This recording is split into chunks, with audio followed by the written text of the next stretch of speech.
তখন আমরা কি করি? আমরা ঈশ্বরের কাছে শরণাপন্ন হই, সাহায্যের জন্য প্রার্থনা করি, পথ জানতে চাই, তাই না?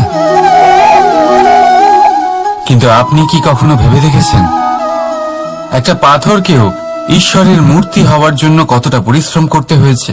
কতবার হাতুড়ির ঘা সহ্য করতে হয়েছে, ছেনির ঘা সহ্য করতে হয়েছে, তারপর আমাদের সামনে সে ভগবান রূপে আবির্ভূত হয়েছে।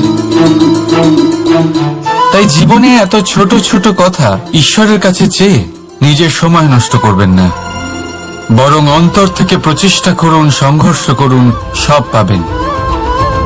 শুধুমাত্র একটা জরুরি কথা মনে রাখবেন, পরিশ্রম না করে কেউ কখনো মহান হতে পারেন না, ভগবানের মূর্তিও না। রাধা রাধা।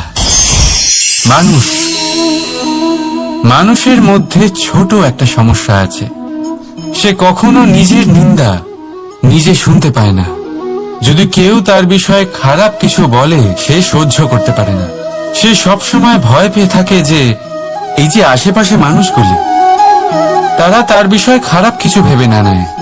আর যদি সে জানতে পারে যে তার পিঠ পিছিয়ে তার বিষয়ে খারাপ কেউ কিছু বলছে, তখন সে দুঃখী হয়ে যায়। এবার এই কারণে কি আপনার দুঃখ পাওয়া উচিত? কখনোই নয়। কারণ সর্বপ্রথম আপনার যেটা মনে রাখা উচিত, যদি কেউ আপনার পিছনে খারাপ কথা বলছে, সে প্রথমেই আপনার থেকে 2 কদম পিছিয়ে আছে, তাই না? ঈর্ষাবশত আপনার বিষয়ে খারাপ কথা বলতে পারে, কিন্তু যদি এরকম না হয়, যদি তার কথাগুলো সত্য হয়, তবে সর্বপ্রথম নিজের ভুলগুলিকে বুঝুন, সেই সত্যকে বুঝুন, ঝেড়ে ফেলে দিন নিজের দোষগুলিকে। আর তখন দেখবেন আপনি তাদের থেকে আরো 2 পা এগিয়ে গেলেন। কারণ এই জীবনের রথ সামনের দিকে তাকিয়ে এগোয়, পেছনের দিকে তাকিয়ে নয়। তাই পেছন ফিরে দেখা ছেড়ে দিন। যেটা বর্তমান সেটাই দেখুন, সেটা নিয়েই বাঁচুন। যেটা ভবিষ্যৎ, যেটা আপনার লক্ষ্য, সেটার দিকে এগোন। আর আমার সাথে ভালোবেসে বলুন, রাধা রাধা। আমি অনেক মানুষকে এটা বলতে শুনেছি যে মানুষ মানেই ভুলের বাক্স, মানুষ নাকি ভুলে ভর্তি পুতুল। আর এটাই সত্যি। দেখুন, ভুল কার দ্বারা হয় না, প্রত্যেকের দ্বারা হয়। আর একটা নয়, অনেক ভুল হয়। কিন্তু মনে রাখবেন, তাদের বস্ত্রতেই কাদা লাগে যারা কাদা পরিষ্কার করার প্রচেষ্টা করেন। তাহলে যেখানে চেষ্টা আছে সেখানে ভুল তো হবেই। এবারে যদি আপনি কোনো নতুন সংকল্প করতে যান, কোনো বড় কাজ করতে যান, আর আপনার দ্বারা কোনো ভুল হয়ে যায়, তাহলে কোনো ব্যাপার নয়, তার জন্য পস্তাবেন না। নিজের ভুলটাকে চিনুন, তাকে বুঝুন, তাকে শুধরাবার চেষ্টা করুন। আর সব থেকে জরুরি কথা, নিজের ভুল থেকে শিখুন। তাদের হাত থেকেই রক্তপাত হয় যারা কাঁটার মধ্যে লুকোনো ফুলকে খোঁজার চেষ্টা করে। তাই মনে রাখবেন, যে জীবনে কোনো ভুল করেনি সে জীবনে নতুন কিছু করার কোনো চেষ্টাও করেনি। এই ভুল আপনার সব থেকে বড় শিক্ষক। তাই সেটাতে দুঃখী হবেন না, তার জন্য পস্তাবেন না। এই ভুলকে সম্ভ্রম করতে শিখুন। তারপর দেখবেন আপনি নিজেকে জীবনে আরো শিখরে নিয়ে যাবেন। রাধা রাধা। ভাবুন, যদি আপনার পথে, আপনার বাড়িতে, কর্মস্থানে বা যে কোনো জায়গায় আপনি কোনো সাপ দেখতে পান, তবে আপনি কি করেন? সেই সাপের থেকে আপনি দূরে পালাবার চেষ্টা করেন, বা সেই সাপকে আপনি সরিয়ে ফেলার চেষ্টা করেন। চেষ্টা করেন যাতে সাপের থেকে আপনি মুক্তি পান, যাতে সে আপনাকে ছোবল না মারে, তাই না? এবার ভাবুন, যদি সেই বিষধর সাপের কাছে মণি আছে জানতে পারেন, তাহলে কি করবেন?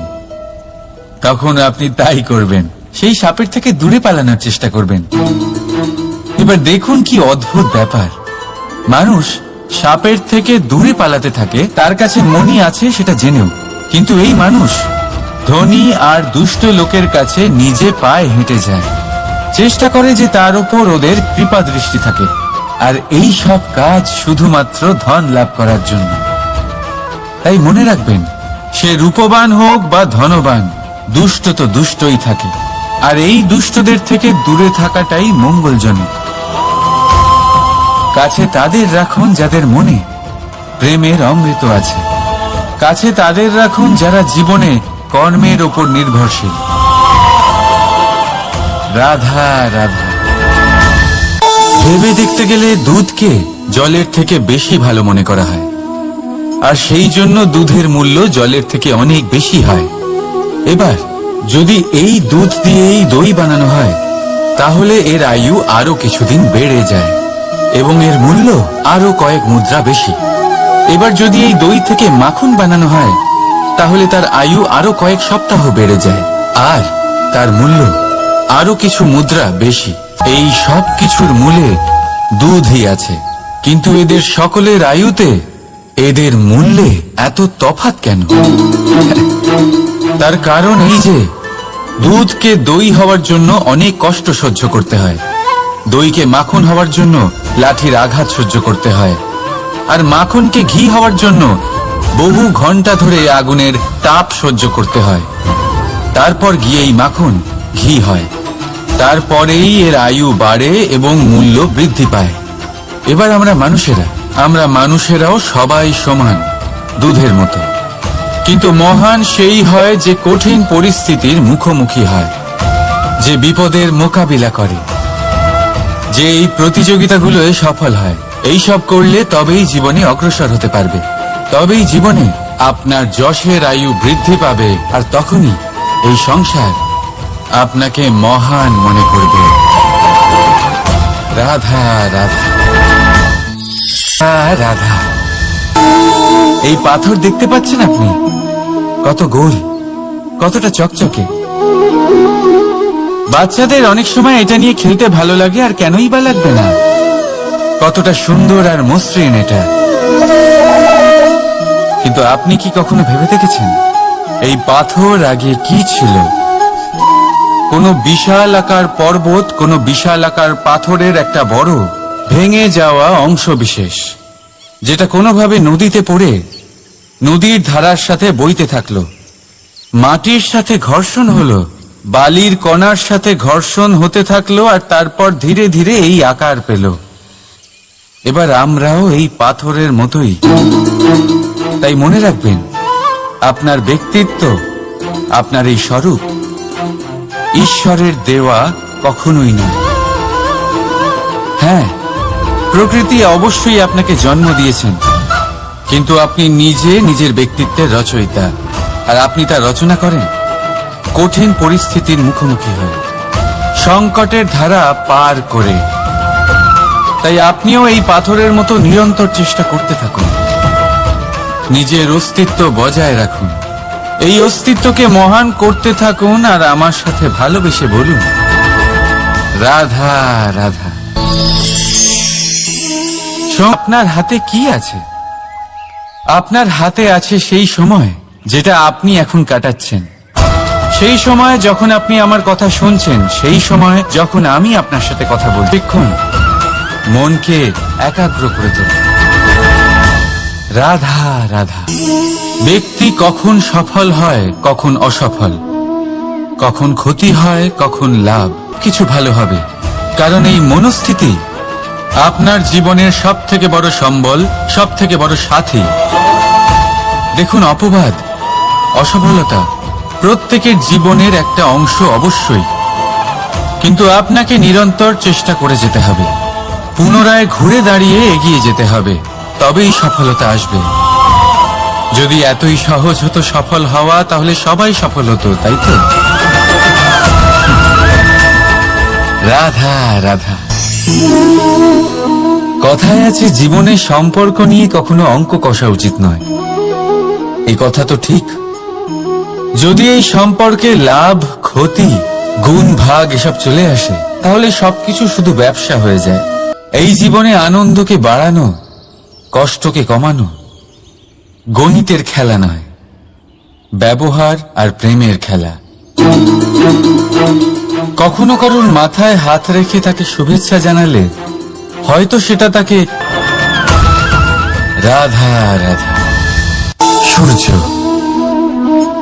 এই সংসারে সব থেকে বেশি তেজস্বী, এই সূর্য সব থেকে বেশি উজ্জ্বল, সব থেকে বেশি শক্তিশালী। কিন্তু আপনি কি কখনো সূর্যোদয় দেখেছেন? এই শক্তিশালী সূর্য কিভাবে উদয় হয়? লাল রঙের আভার সাথে, সৌম্যতার সাথে, শান্তির সাথে উদয় হয়। কখনো সূর্যাস্ত দেখেছেন? সেই লাল রঙের আভা, সেই সৌম্যতা, সেই একই শান্তি। আর এটাই একজন মহান ব্যক্তিত্বের গুণ। যখন জীবনে উত্থান ঘটে তখনও অহংকার করেন না, সৌম্যতা বজায় রাখেন। আবার যখন জীবনে ক্ষতি হয় তখনও সৌম্যতা বজায় রাখেন।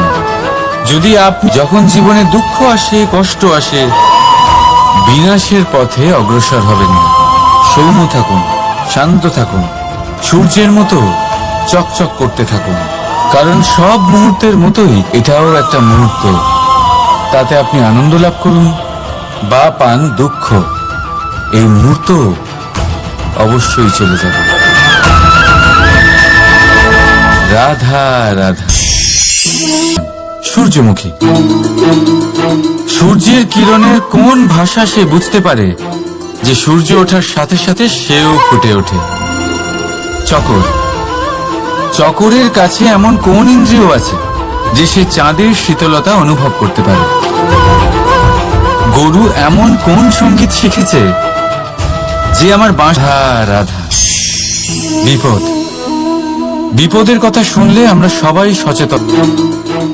বিপদের সাথে জড়িত এই তিনটি কথা সব সময় মনে রাখবেন। প্রথম, যারা আপনাকে বিপদে ফেলেছে এর সাথে জড়িত এই তিনটি কথা যদি আপনি মনে রাখেন, তাহলে বিপদ ভুলেও কখনো আপনার জীবনে আর আসবে না। রাধা রাধা। সফলতা অসফলতা এই দুই প্রত্যেকের তখন আপনি জানতে পারেন আপনার বন্ধুকে, আপনার আপনজনকে। কেমন অদ্ভুত ব্যাপার, তাই না? সময় আমরা কেউ দেখতে পাই না, কিন্তু এই সময় আমাদের অনেক কিছু দেখিয়ে দেয়। সেই জন্য এই সময়কে আর এই সফলতাকে সমানভাবে দেখুন, সমান দৃষ্টিতে দেখুন, আর এই দুজনকেই সম্মান করুন। জীবনে আপনি অনেক কিছু শিখবেন, জীবনে আপনি অনেক দূর এগোবেন। রাধা রাধা। বন্ধুত্ব সংসারের সব থেকে বড় সম্পর্ক এই বন্ধুত্ব। জীবনে মা, বাবা, ভাই, বোন এইসব সম্পর্ক আমরা বাঁচতে পারি না, কারণ এগুলি আমরা জন্মের সাথেই পাই। কিন্তু বন্ধুত্ব একটাই এমন সম্পর্ক যেটা আমরা বাছাই করতে পারি, যা আমরা বানাই, যা আমরা এগিয়ে নিয়ে যাই। তাই এই বন্ধুত্ব নিয়ে গর্ব করি। তখনও গর্বের সাথে তার পাশে দাঁড়িয়ে বলুন যে এই মানুষটি আমার বন্ধু। বন্ধুর সাথে একজোট হয়ে দাঁড়িয়ে থাকুন, যে কোনো পরিস্থিতিতে, সেটা ভালোই হোক বা খারাপ। এটাই মানুষের সব থেকে বড় পরীক্ষা। আর যে এই পরীক্ষায় উত্তীর্ণ হবে, বুঝে নেবেন তার জীবনে কোনো বিপদ আসতেই পারবে না, তারও না, তার বন্ধুর জীবনেও না। তাহলে আসুন আর আমার সাথে ভালোবেসে বলুন রাধা রাধা। নির্মাণ করতে গেলে প্রথমে ভাঙনের জ্ঞান অত্যন্ত আবশ্যক। তার উদাহরণ আমি দেব এর দ্বারা।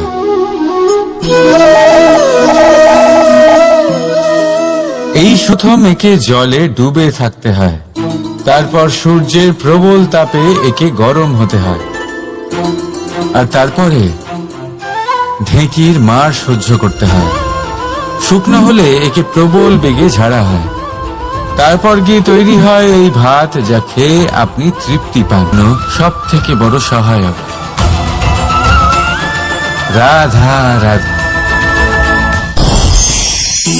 আমরা সকলে পরিশ্রম করি আর তার ফলও আমরা ভোগ করি, কিন্তু অনেক সময় এরকম হয় যে পরিশ্রম আমরা করি কিন্তু বাহবা অন্য কেউ পেয়ে যায় বা অন্য কেউ নিয়ে যায়। এবার এই সময় আমরা নিরাশ হয়ে পড়ি, হতাশ হয়ে পড়ি, তারপর কাজে আমাদের একটুও মন বসে না। আমরা আমাদের পূর্ণ যোগদান করা বন্ধই করে দিই। চিন্তা করতে থাকি যে পুনরায় যদি এরকম পরিশ্রম করি আর পুনরায় সেই পরিশ্রমের বাহবা অন্য কেউ নিয়ে যায়, তাহলে সেই পরিশ্রম করেই বা কি লাভ? আর তার পরিণাম এই সংসার আপনাকে নিকৃষ্ট মনে করতে শুরু করে। এবার আপনি জিজ্ঞেস করবেন এরকম সময় কি করা উচিত। আপনাকে একটা কথা বলে রাখি যে যদি আপনি এই নিয়ে চিন্তাই না করেন যে আপনার পরিশ্রমের বাহবা অন্য কেউ পেয়ে যাবে, তাহলে আপনি এই সংসারে মহান থেকে মহানতর কাজ করতে পারবেন। প্রত্যেকবার নিজের থেকে ওপরে যেতে পারবেন। আর এই সিঁড়ি রাধা রাধা।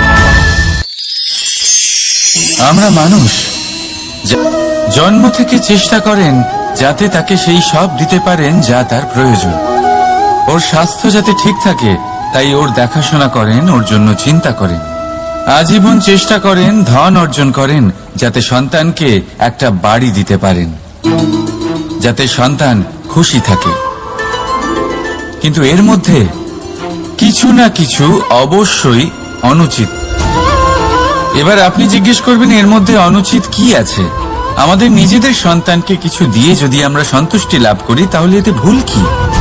এবার আপনি এটা বুঝতে পারছেন না যে আপনার সন্তানকে ভবিষ্যতে এর অনেক বড় মূল্য দিতে হতে পারে। আপনার সন্তানকে, আর কারণ নয়। যখন সে কিছু পেতে চাইবে সেই সন্তান সর্বপ্রথম আপনার দিকে তাকাবে। নিজে পরিশ্রম করে সেটা পাওয়ার চেষ্টা সে কখনোই করবে না।